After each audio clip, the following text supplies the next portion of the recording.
달콤한 말씀 행복한 하루 12월 15일 말씀 묵상을 함께 나누도록 하겠습니다. 오늘 본문은 전도서 10장 1절로 11절 말씀입니다. 죽은 파리들이 향기름을 악취가 나게 만드는 것 같이 적은 우매가 지혜와 존귀를 난처하게 만드느니라. 지혜자의 마음은 오른쪽에 있고 우매자의 마음은 왼쪽에 있느니라. 우매한 자는 길을 갈 때에도 지혜가 부족하여 각 사람에게 자기가 우매함을 말하느니라. 주권자가 내게 분을 일으키거든 너는 내 자리를 떠나지 말라. 공손함이 큰 허물을 용서받게 하느니라. 내가 해 아래에서 한 가지 재난을 보았노니 곧 주권자에게서 나오는 허물이라. 우매한 자가 크게 높은 지위들을 얻고 부자들이 낮은 지위에 앉는도다. 또 내가 보았노니 종들은 말을 타고 고관들은 종들처럼 땅에 걸어다니는도다. 함정을 파는 자는 거기에 빠질 것이요 담을 호는 자는 뱀에게 물리리라. 돌들을 떠내는 자는 그로 말미암아 상할 것이요 나무들을 쪼개는 자는 그로 말미암아 위험을 당하리라. 철 연장이 무디어졌는데도 나를 갈지 아니하면 힘이 더 드느니라. 오직 지혜는 성공하기에 유익하니라. 주술을 베풀기 전에 뱀에게 물렸으면 술객은 소용이 없느니라. 아멘. 인생을 살다가 보면 내 뜻대로 또 내 계획대로 되지 않을 때가 있습니다. 그럴 때면 실망하거나 낙심하게 되죠. 심지어 자격 없는 자가 대접을 받고 자격 있는 자는 대접받지 못하는 이 세상의 부조리에 대하여 억울한 생각마저 들게 됩니다. 바른 질서와 원칙은 없는 것처럼 보이는 이러한 현실 가운데 하나님의 백성은 어떤 태도로 살아야 할까요? 전도서 전체에서 전도자는 해 아래에서 일어나는 모든 일이 해벨과 같다고, 수증기와 같다고, 먼지와 같다고 이야기합니다.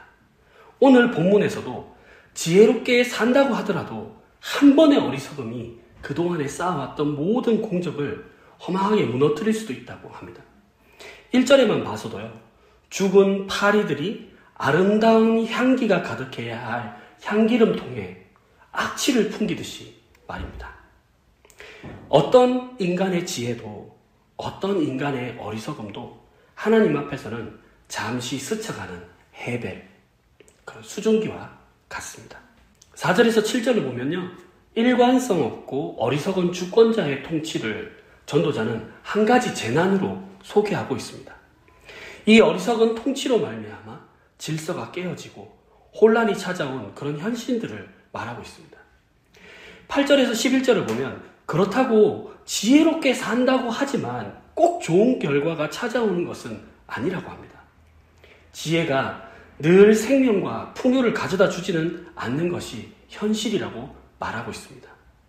지혜롭게 행했지만 도리어 해를 받게 된다고 합니다. 그럼에도 연장을 쓰는 자는 성실하고 지혜롭게 도구를 잘 연마해 놓아야 일을 능률적으로 할 수 있다라고 얘기하죠.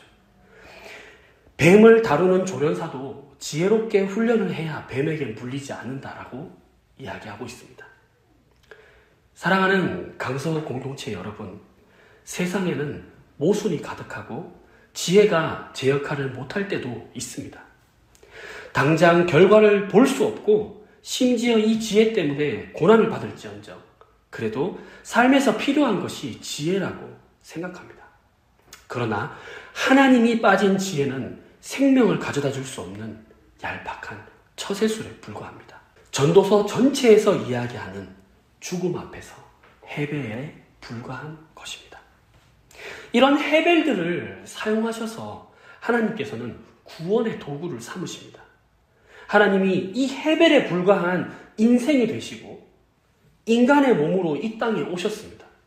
그리고 십자가라는 그 우매하고 어리석고 끔찍한 형벌로 죽어 없어질 수밖에 없는 이런 해벨과 같은, 먼지와 같은, 수증기와 같은 우리 인생을 완전히 바꾸어 주셨습니다.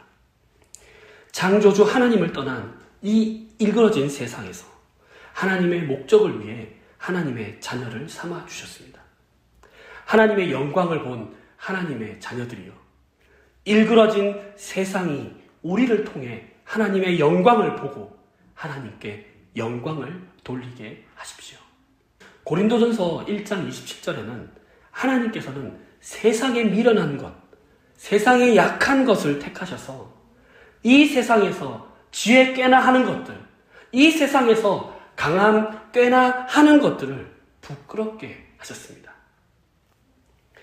우리 이렇게 선포합시다. 복음 일상 선교.